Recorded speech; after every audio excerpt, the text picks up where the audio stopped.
कांग्रेस नेता और पूर्व केंद्रीय मंत्री आरपीएन सिंह ने हाथ का साथ छोड़कर बीजेपी का दामन थाम लिया है। उन्होंने दिल्ली में भाजपा कार्यालय में यूपी प्रभारी धर्मेंद्र प्रधान की मौजूदगी में भाजपा की सदस्यता ली। बता दें कि एक दिन पहले ही वो यूपी चुनाव के लिए कांग्रेस की तरफ से स्टार प्रचारक घोषित किए गए थे, लेकिन एक दिन बाद ही उन्होंने कांग्रेस को अलविदा कह दिया और बीजेपी में शामिल हो गए। इस मौके पर आरपीएन सिंह ने कहा कि उत्तर प्रदेश का दिल है, देश का दिल है। जब यूपी तरक्की करेगा तो देश भी तरक्की करेगा और पिछले 7 साल में जिस तरह से केंद्र की योजनाओं को राज्य में लागू किया गया वो प्रशंसनीय है।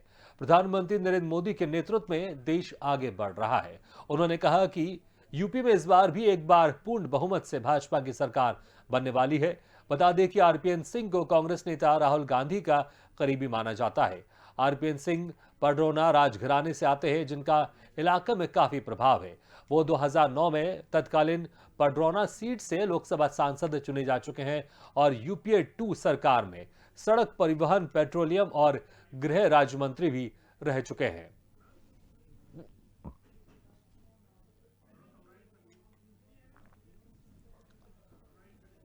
तो आपको बता दें कि कांग्रेस के वरिष्ठ नेता आरपीएन सिंह अब बीजेपी में शामिल हो गए हैं।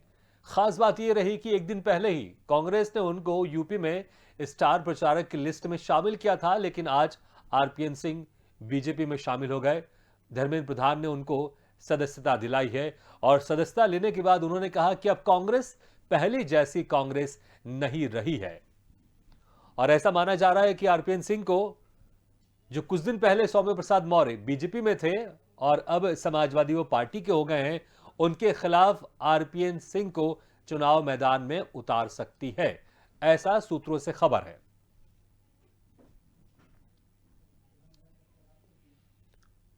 तो आरपीएन सिंह जो एक दिन पहले तक कांग्रेस में थे, अब बीजेपी के हो गए हैं। बीजेपी की सदस्यता उन्होंने ग्रहण कर ली है। एक दिन पहले तक कांग्रेस के स्टार प्रचारक की लिस्ट में थे वो उत्तर प्रदेश के चुनाव में, लेकिन अब बीजेपी की तरफ से वो चुनाव मैदान में उतरेंगे।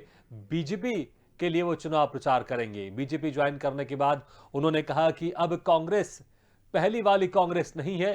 साथ ही यह भी कहा कि बीजेपी एक बार फिर से उत्तर प्रदेश में दोबारा बहुमत के साथ सरकार बनाएगी। इस खबर पर ज्यादा जानकारी के लिए हमारे साथ जुड़ गए यूपी एडिटर अखिल सिद्दीकी। अखिल, जिस तरह से कयास लगाए जा रहे थे कि कांग्रेस छोड़ने के बाद आप बीजेपी ज्वाइन करेंगे, बीजेपी ज्वाइन कर लिया है और बीजेपी ज्वाइन करते से उन्होंने कहा है कि कांग्रेस अब पुरानी वाली कांग्रेस नहीं रही। देखिए आरपीएन सिंह कहीं ना कहीं एक कद्दावर नेता रहे, कांग्रेस के पुराने नेता रहे, पुराने साथी रहे। हालांकि उन्होंने किसी मतभेद को लेकर अब उन्होंने कांग्रेस से किनारा कस लिया है। हालांकि देखिए बीजेपी में उन्होंने दिल्ली मुख्यालय पर उन्होंने शामिल हो गए हैं और अब नई दिशा के तौर पर वो काम करेंगे भारतीय जनता पार्टी के बीच में। हालांकि देखिए निश्चित तौर पर जिस तरह ये उम्मीद अभी भी जताई जा रही है कि वो पडरौना से वो सीट उनको मिल सकती है और कहीं ना कहीं स्वामी प्रसाद मौर्य के खिलाफ उतारा जा सकता है। हालांकि उन्होंने देखिए कहा कि बीजेपी में शामिल गए और इसके बाद उन्होंने तरक्की करेगा और पिछले 7 सालों में जिस तरह से केंद्र की योजनाओं को राज्य में लागू किया गया है वो उनकी तारीफ भी उन्होंने की है। प्रधानमंत्री नरेंद्र मोदी के नेतृत्व में देश आगे बढ़ रहा है, ये भी कहा उन्होंने। इसके साथ साथ उन्होंने कहा कि यूपी में इस बार भी एक बार पूर्ण बहुमत में भाजपा सरकार बनने वाली है। उन्होंने कहा कि इसके अलावा उन्होंने देखिए बड़ी तारीफ भारतीय जनता पार्टी की है। अब जो पडरौना का जो सीट है राजघराने से आते हैं और जिनका इलाके में काफी प्रभाव है। हालांकि देखिए निश्चित तौर पे उसको हम समझ लेते हैं कि पूर्वांचल एक ऐसा हिस्सा है कि पूर्वांचल को पाने के लिए चाहे वो भारतीय जनता पार्टी हो, चाहे वो समाजवादी पार्टी हो, चाहे कांग्रेस हो, वो सारे दल वहां पर कहीं ना कहीं लगे। अब समाजवादी पार्टी ने जहां से वहां गठबंधन किया है, चाहे वो ओम प्रकाश राजभर से किया हो, चाहे निषाद से किया हो, उसका लाभ लेने के लिए किया। हालांकि भारतीय जनता पार्टी यानी बीजेपी का भी जो पूरा फोकस है वो पूर्वांचल है।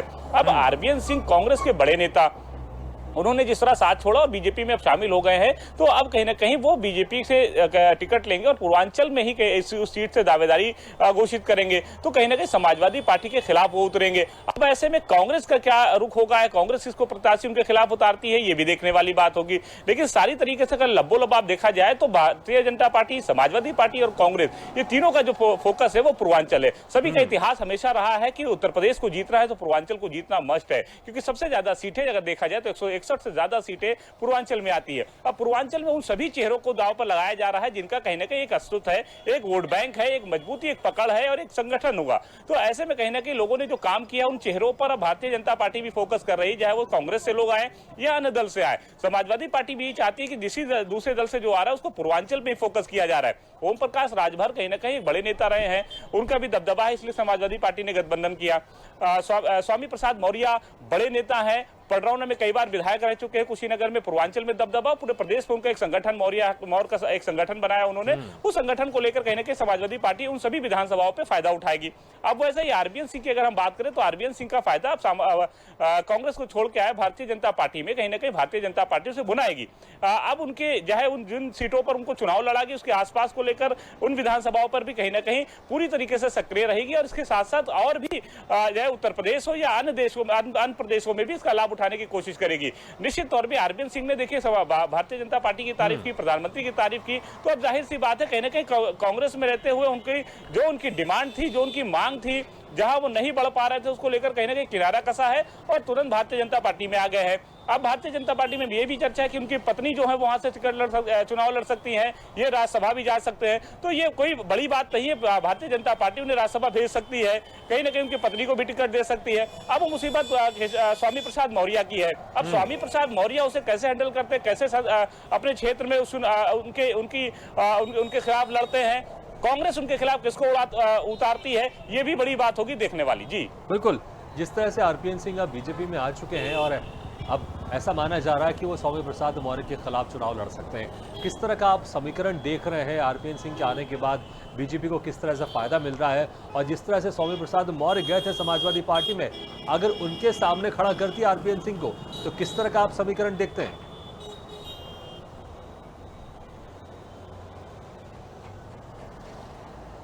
देखिए, आरबीएन सिंह हो या स्वामी प्रसाद मौर्य हो, इन लोगों का अपना एक वोट बैंक है, तो कहीं ना कहीं उसका लाभ उठाने की कोशिश वो पार्टी कर रही है। अब चाहे कांग्रेस में रहते हो, कहीं ना कहीं कांग्रेस में जब रहे तो कांग्रेस ने भी फायदा उठाया, अब उनको वहां नहीं समझ में आए, उन्होंने अपना पाला बदला, अपना घर बदल दिया और वो भारतीय जनता पार्टी में आ गए। भारतीय जनता पार्टी उसी सीट पर उनको लड़ाएगी जहां से उनका एक दबदबा, एक वोट बैंक है, जहां उनका समीकरण सेट हो रहा है, उसी क्षेत्र पे उसी टिकट का घोषणा। हालांकि अभी भारतीय जनता पार्टी ने कोई तस्वीर साफ नहीं की कि इन्हें किन सीट से लड़ाया जाएगा, खुद आरबीएन सिंह को लड़ाएंगे या उनकी पत्नी को लड़ाएंगे। हालांकि कई खबरें सामने आ रही कि उनकी पत्नी को लड़ाया जा सकता है, उनको राज्यसभा भेजा जा सकता है, लेकिन निश्चित तौर पे अभी भारतीय जनता पार्टी ने उस तस्वीर को साफ नहीं किया टिकट, क्योंकि अभी पूर्वांचल आखिरी चरण का यहाँ पर चुनाव है। तो ऐसे में अभी उन सीटों पर भारतीय जनता पार्टी और समाजवादी पार्टी फोकस कर रही है, जिससे कहीं ना कहीं अभी चुनाव का रुख देखा जा सके, उसके बाद तस्वीर साफ करेगी किसको कहां टिकट देना है। लेकिन वहां अखिल आप हमारे साथ बने रहिएगा। इस वक्त हमारे साथ बीजेपी नेता गौरव मिश्रा जुड़ चुके हैं। गौरव जी, आपका बहुत बहुत स्वागत है स्वदेश न्यूज में। गौरव जी, जिस तरह से शुरुआत में ऐसा देखने को मिल रहा था कि बीजेपी के बड़े बड़े नेता वो सपा में जा रहे हैं, लेकिन उसके बाद फिर आपने मुलायम सिंह के घर में ही आपने डाका डाल दिया, आपने जो उनकी बहू है अपर्णा यादव उसको बीजेपी में शामिल कर लिया, फिर अब इतने बड़े नेता कांग्रेस के आरपीएन सिंह, अब उनको आप बीजेपी में लाने में सफल रहे, तो क्या कुछ किसी तरह की रणनीति बदली है आपने कि जिस तरह से जो एक डैमेज हो रहा था कि बीजेपी के बड़े बड़े नेता सपा में जा रहे थे, उसी डैमेज कंट्रोल करने को लेकर अब दूसरे पार्टी के जो बड़े बड़े नेता है उसको बीजेपी में शामिल किया जा रहा है, और कितना फायदा यहां पर आप लोगों को होता हुआ दिखाई दे रहा है आरपीएन सिंह के आने के बाद बीजेपी में? देखिए, भारतीय जनता पार्टी एक वैचारिक परिवार है और जिसका मूल राष्ट्रवाद है, राष्ट्र को कैसे आगे ले जाया जाए उस दिशा में एक एक कार्यकर्ता सोचता है और शीर्ष नेतृत्व भी उसी दिशा में काम करता है। जो व्यक्ति भारतीय जनता पार्टी को छोड़ करके गए हैं, जो नेता छोड़ करके गए हैं, कहीं न कहीं उनके निजी स्वार्थ टकरा रहे थे, उनका हित टकरा रहा था, और कहीं न कहीं उन्हें इस बात का जरूर इल्म था कि भारतीय जनता पार्टी में जिस तरह से स्क्रीनिंग चल रही है उसमें हो सकता है कि उनके टिकट कट जाए, तो वो अपने निजी स्वार्थ के आधार पर दूसरे दलों में गए हो। लोकतंत्र में सबको स्वतंत्रता है, कोई कहीं भी जा सकता है, लेकिन आज जिस तरह से पूरा देश विकास के रास्ते पर आगे बढ़ रहा है, केंद्र की भारतीय जनता पार्टी की सरकार और उत्तर प्रदेश की कुछ योगी आदित्यनाथ जी की सरकार, डबल इंजन की सरकार ने विकास के जो नए नए प्रतिमान गढ़े हैं, इस यात्रा में निश्चित रूप से जो देश के साथ प्रेम करेगा, जो सकारात्मक राजनीति करना चाहेगा और जो राष्ट्र को ऊपर ले जाना चाहेगा, वो इस रेस में पीछे नहीं रहना चाहेगा। वो भी ये चाहेगा कि वो भी अपनी भूमिका अदा करे इसमें। तो निश्चित रूप से ऐसे बहुत सारे लोग, चाहे वो समाजवादी पार्टी के नेता हो, चाहे वो कांग्रेस के हो, अन्य दलों से भारतीय जनता पार्टी में शामिल हो रहे हैं। और एक बार मैं जरूर इस बात को उद्धृत करना चाहूंगा, कांग्रेस पार्टी या समाजवादी पार्टी ये वंशवादी पार्टी है, ये चरण चाटुकारिता में विश्वास रखते हैं। हेमंता बिस्वा शर्मा भारतीय जनता पार्टी के नेता है आज, और एक बहुत ही लोकप्रिय मुख्यमंत्री है आसाम के। आप याद करिए, कांग्रेस के वो नेता हुआ करते थे, जब वो राहुल गांधी से मिलने गए तो राहुल गांधी उनसे बात नहीं कर रहे थे, अपने कुत्ते को बिस्किट खिला रहे थे।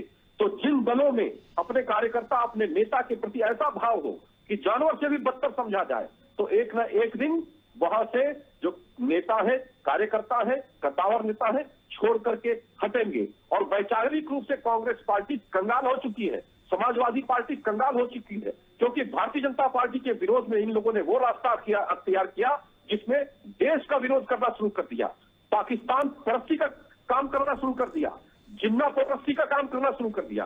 तो देश की जनता इतनी मूर्ख नहीं है, निश्चित रूप से इसका उसको जवाब देगी। और जो भारतीय जनता चलिए, पार्टी कुछ में सवाल हम आ आपसे रहा और है, करेंगे। देश की जनता जवाब तो देगी और आपको भी कुछ जवाब देना है। मैं कुछ सवाल आपसे और करूंगा। इस वक्त हमारे साथ इकबाल अहमद जुड़ गए हैं, जो कि कांग्रेस नेता। इकबाल अहमद जी, आपका बहुत बहुत स्वागत है स्वदेश न्यूज पर। इकबाल जी, इतने वरिष्ठ नेता आरपीएन सिंह कांग्रेस के, जो एक दिन पहले तक आप लोग ने उनको यूपी में स्टार प्रचारक की सूची में उनको डाला था, अब वो बीजेपी ज्वाइन कर लिया उन्होंने, क्या वजह है, क्या नाराजगी थी कांग्रेस से? देखिए, उनको मान सम्मान तो पूरे तरीके से दिया गया। जब प्रियंका जी की रैली थी गोरखपुर में, तो प्रियंका जी खुद उठ के गई और आरपीएन सिंह जी को ला के बगल में बिठाया। सम्मान में कोई कमी नहीं थी। झारखंड के प्रभारी बनाए गए, इंचार्ज थे, जनरल सेक्रेटरी थे, सीडब्ल्यूसी में थे। सम्मान में कहीं कोई कमी नहीं रखी गई। लेकिन अब मसला इस बात का है कि कुछ लोग होते हैं जो सरकार में रहना चाहते हैं, तो हो सकता है उनके दिलो दिमाग में ये बात बैठ गई हो कि हमें सरकार में ही रहना है। तो जाहिर सी बात है भाई, राजा है वो, तो राजा राजा ही रहेगा। अच्छा, तो यहाँ पर इकबाल अहमद जी, इनडायरेक्टली आप ये कहना चाह रहे हैं कि जिस तरह से कांग्रेस दावे कर रही है कि इस बार यूपी में वो सरकार में आएगी, मतलब कि जो आपके बड़े बड़े वरिष्ठ नेता है कांग्रेस के, वो खुद ही ये नहीं मानते कि कांग्रेस उत्तर प्रदेश में सरकार में नहीं आने वाली है, इसलिए जिस पार्टी की प्रबल संभावना है सरकार बनाने की, उस पार्टी में चले जाए? देखिए, हमारे नेता राहुल जी ने पहले ही कहा था, जो जाना चाहे जा सकता है। जो आरएसएस के दिमाग के होंगे लोग, जो मानसिकता के होंगे लोग, वो चले जाएंगे, तो उनको रोकने की जरूरत भी नहीं है। अगर जाना चाहते हैं तो जा सकते हैं। और हमारी नई पहुंच शुरू हो रही है और कांग्रेस खड़ी होगी उत्तर प्रदेश में। और उत्तर प्रदेश प्रियंका गांधी ने हमारी जो लोगों को बूस्ट किया है, कार्यकर्ताओं को, ब्लॉक पंचायत, जिस तरीके से कांग्रेस दिखने लगी है, आप जैसे मीडिया के लोग चर्चा करने लगे हैं, तो इसका मतलब कांग्रेस खड़ी होगी उत्तर प्रदेश में। आज कांग्रेस का ये है कि लोग टिकट मांगने वालों की लाइन लगी हुई है, तो इसका मतलब ये दर्शाता है कि सरकार में हम कहीं ना कहीं दखल रहेगा मेरा। लेकिन इकबाल अहमद जी, कांग्रेस इतनी पुरानी पार्टी है, आरपीएन सिंह, अभी एक दिन पहले आपने जो स्टार प्रचारक की लिस्ट निकाली थी उसमें उनका नाम था, और आज वो बीजेपी में शामिल हो गए। क्या कांग्रेस को इसकी भनक तक नहीं थी? देखिए, जब तक कोई चीज सामने नहीं होती है तब तक भनक कहाँ से होती है। अगर भनक होती भी है तो हम क्यों निकाल दें, या हम किसी चीज को हटा के दें। जो परंपरा, जो सिस्टम है, उसको तो अडॉप्ट करेंगे।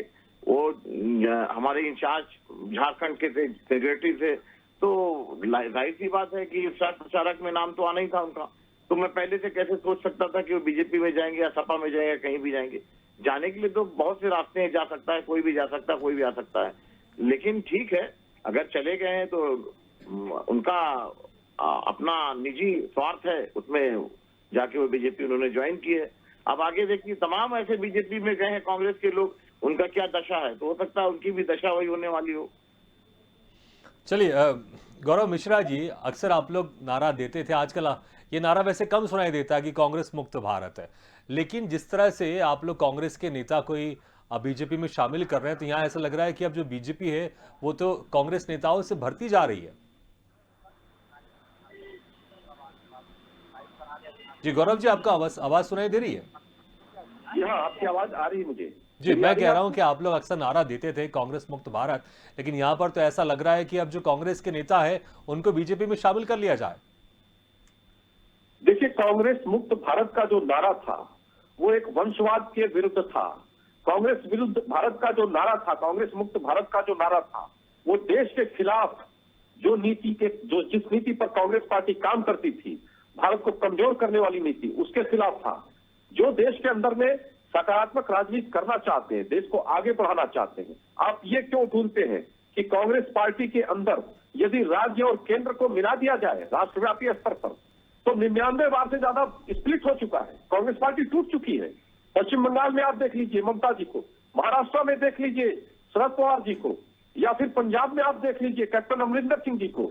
ऐसे उदाहरण बटे पड़े हुए हैं पूरे देश भर में। तो ऐसा क्यों कांग्रेस पार्टी के साथ होता है? तो सिर्फ इसलिए होता है कि जहां वंशवाद टकराता है राष्ट्रवाद से, जो देश में काम करना चाहते हैं, जब उनको दबाया जाता है, कुचला जाता है, तो निश्चित रूप से वो छोड़ करके हटते हैं और एक अनुशासित संगठनात्मक आधार पर cadre based party Bharatiya Janata party के साथ जुड़ते हैं या फिर अपना अलग रास्ता अपनाते हैं।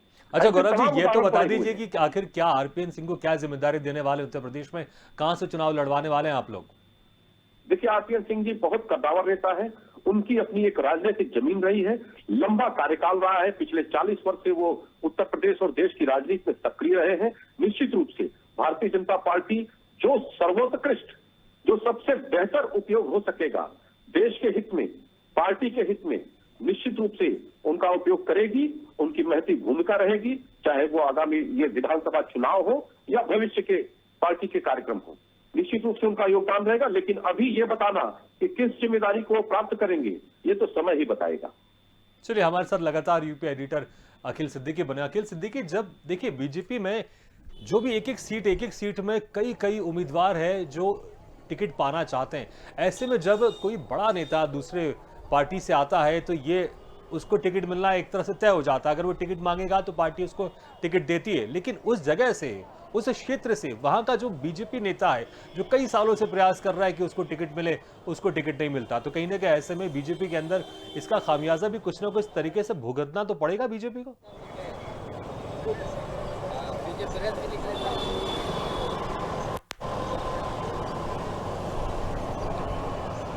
देखिए, निश्चित तौर पे हर दल चाहती कहीं ना कहीं अपने पार्टी के जो भी कार्यकर्ता है, जो लड़ने लायक है, जिनका प्रभाव है, उनको टिकट दिया जाए।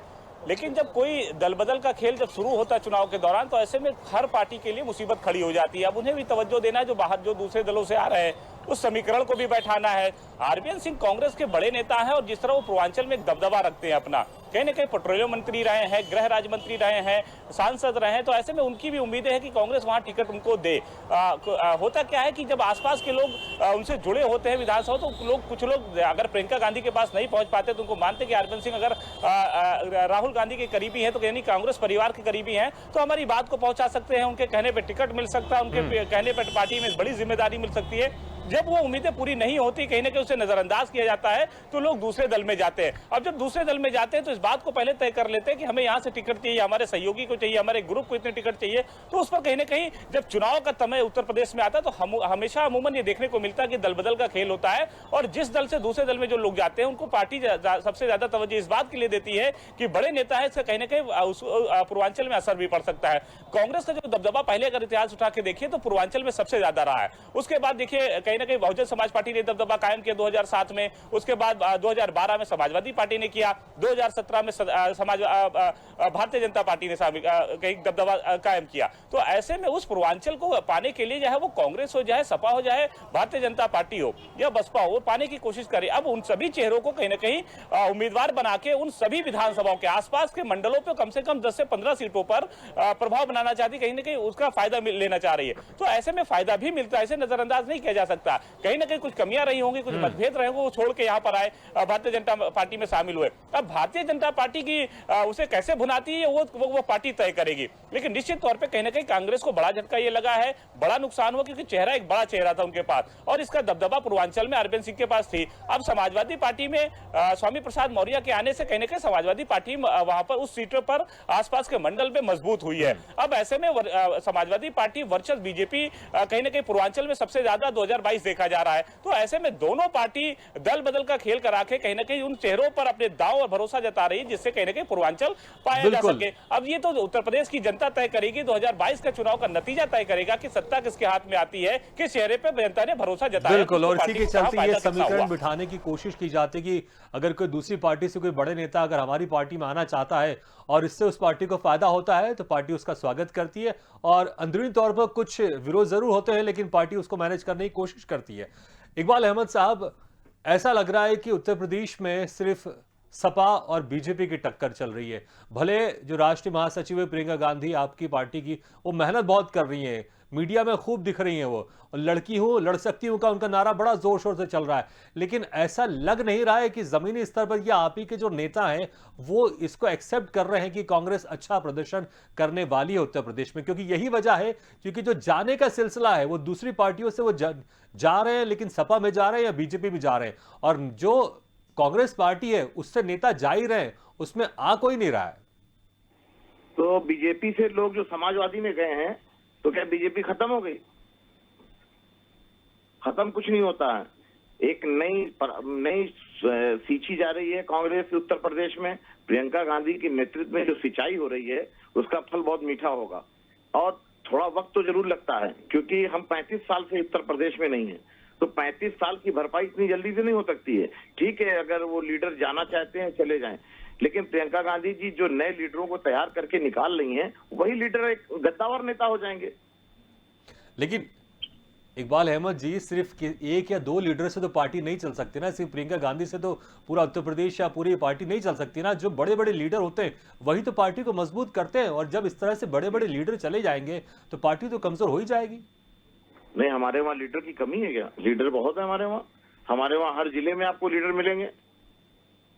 चलिए, तो अभी भी आपके अंदर एक पॉजिटिवनेस है, बड़ा अच्छा लग रहा है। गौरव मिश्रा जी, अब आरपीएन सिंह अब आपकी पार्टी में आ गए, बीजेपी यही तो वजह कांग्रेस कमजोर हो रही है। एक तरफ प्रियंका गांधी एक तरफ मजबूत करती नजर आई, आपकी के दल के लोग छोड़ के जा रहे हैं।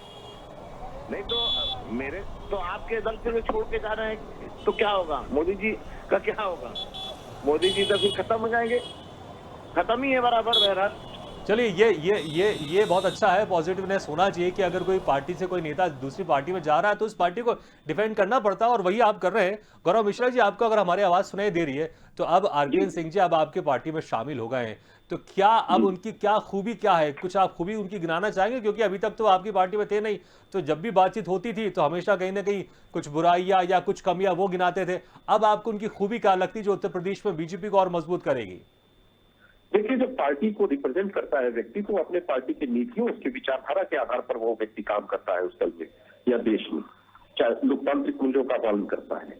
लेकिन जब पार्टी बदलता है, भारतीय जनता पार्टी में आरपीएन सिंह जी आए हैं, तो निश्चित रूप से उनको भारतीय जनता पार्टी के जो संस्कार है, जो विचार है, कहीं न कहीं उसके साथ अपने आप को आत्मसात करना होगा, और मुझे विश्वास है कि वो बहुत जल्द इन सब चीजों को आत्मसात कर लेंगे। इसलिए क्योंकि वो बहुत वरिष्ठ और बहुत लंबा उनका राजनीतिक कार्यकाल रहा है, बहुत लंबा अनुभव रहा है, पिछले 40 वर्ष से भारतीय राजनीति को देख रहे हैं।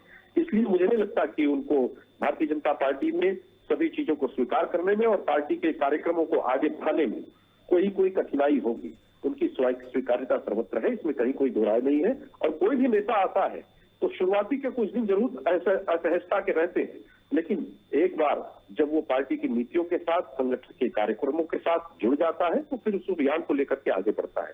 आज एक बहुत महत्वपूर्ण बात हम कहना चाहेंगे आपको। देखिए, कांग्रेस पार्टी में इतना बड़ा स्प्लिट हुआ। कैप्टन अमरिंदर सिंह जो पंजाब को चला रहे थे, कहीं न कहीं उनके ऊपर एक अनैतिक दबाव इनके शीर्ष नेतृत्व के द्वारा लगातार बनाया गया था, जिसका वो सतत विरोध कर रहे थे। अंततः उनको पार्टी छोड़नी पड़ी और अपनी पार्टी बनानी पड़ी। मुझे ऐसा लगता है कि आज देश में देश विरोधी नीति और देश के पक्ष में नीति, दो ही राजनीति चल रही है, और विपक्ष में खड़े जितने भी राजनीतिक दल हैं, उनकी योजना भारतीय जनता पार्टी के विरोध में राजनीति करते करते वो देश के विरोध पर उतर आए हैं। ऐसी परिस्थिति में निश्चित रूप से उनके दलों में जो ऐसे नेता हैं जो देश को आगे ले जाना चाहते हैं, वो उनके साथ समझौता करने के लिए तैयार नहीं है। इसलिए वो पार्टी छोड़ रहे हैं, या तो अपनी पार्टी बना रहे हैं, या भारतीय जनता पार्टी के साथ जुड़ करके भारतीय जनता पार्टी को मजबूत कर रहे हैं। गौरव जी, वैसे आप कांग्रेस की बात कर रहे हैं, लेकिन है। उत्तर प्रदेश में आपको ये भूलना नहीं चाहिए, क्योंकि जो आपकी सीधी टक्कर है वो सपा की है। संक्षेप में एक सवाल आपसे पूछूंगा, उसका जवाब आप संक्षेप में दीजिएगा। क्या बीजेपी ने कुछ लिस्ट तैयार करके रखी कि किन किन कांग्रेस के नेताओं से और किन किन कांग्रेस के नेताओं को और सपा के नेताओं को बीजेपी में लाना है? संक्षेप में बताइएगा। क्या अभी कुछ और नेता बीजेपी में शामिल हो सकते हैं? नहीं, ये तो सिलसिला चलता रहेगा। मैं आपको चलिए, बता दूं। ये तो सिलसिला ये चलता रोकने वाला रहेगा। नहीं है। बस मैं आपकी जो बातें थी वो यहाँ पर नोट हो चुकी हैं और इसी के साथ इस कार्यक्रम को हम यहीं पर समाप्त करना चाहेंगे। आप सभी मेहमानों का बहुत-बहुत शुक्रिया। गौरव मिश्रा जी, इकबाल अहमद जी और यूपी एडिटर हमारे अकील सिद्दीकी जी, आप सभी का बहुत-बहुत धन्यवाद कि आपने इस खास पेशकश में शिरकत की और अपनी बातें रखी। तो देखना होगा जैसे-जैसे चुनाव नजदीक आते जाएंगे, दूसरी पार्टियों से नेताओं के आने का सिलसिला, जाने का सिलसिला लगातार रहेगा, लेकिन चुनाव परिणाम के बाद ये समझ में आएगा कि आखिर किस पार्टी को कितना फायदा हुआ। इसी के साथ खबर उत्तर प्रदेश में फिलहाल इतना है, लेकिन खबरों का सिलसिला लगातार जारी। आप देखते रहिए स्वदेश न्यूज, सबसे पहले देश।